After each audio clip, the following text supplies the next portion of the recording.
Alors, bonsoir, bonsoir à tout le monde. Alors, comme je vous ai promis de faire une petite vidéo sur les méthodes de sélection des variables de régression linéaire, alors c'est bien le moment. Donc, laissez-moi partager mon écran. Voilà, ici.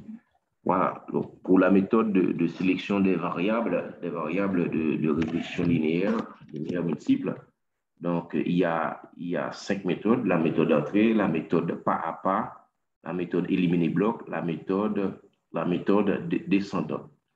Donc, en fait, la sélection d'une méthode permet de spécifier la manière dont les variables indépendantes sont entrées dans l'analyse. Donc, en utilisant différentes méthodes, donc on peut construire, si vous voulez, des modèles divers modèles de régression à partir du même groupe de variables. Donc, il y a la méthode entrée. Donc, cette méthode, si vous voulez, permet de sélectionner les variables au cours de laquelle toutes les variables d'un bloc sont introduites en une seule opération.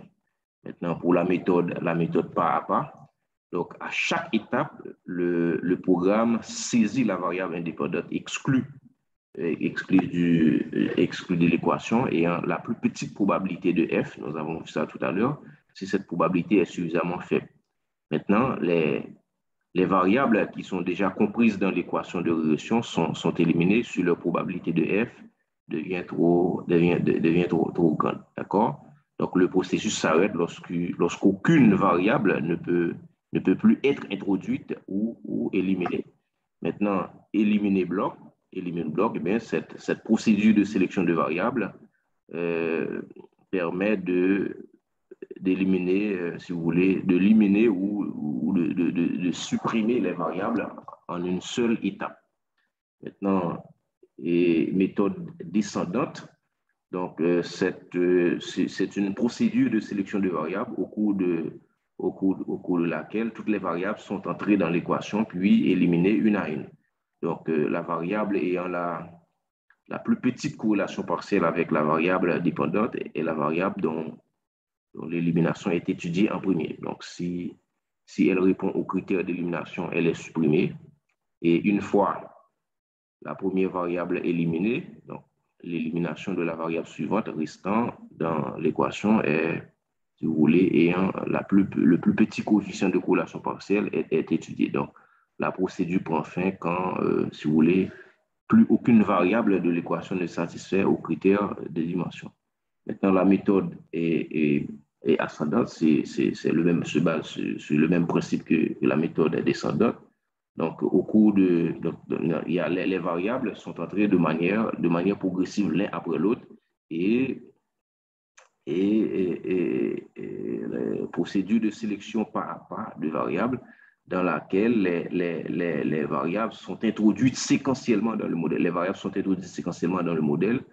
Donc, la première variable considérée est celle qui a la plus forte corrélation positive et celle qui a la plus forte corrélation positive ou négative avec la variable dépendante. Donc, la première, c'est ça. La première variable considérée, c'est la variable qui a la plus forte corrélation positive ou négative avec la variable dépendante.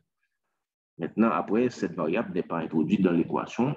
Cette variable n'est introduite dans l'équation que si elle satisfait le critère d'introduction. On va établir le critère d'introduction, mais si cette variable satisfait le critère d'introduction, on va l'introduire, sinon on va l'exclure. Maintenant, si la variable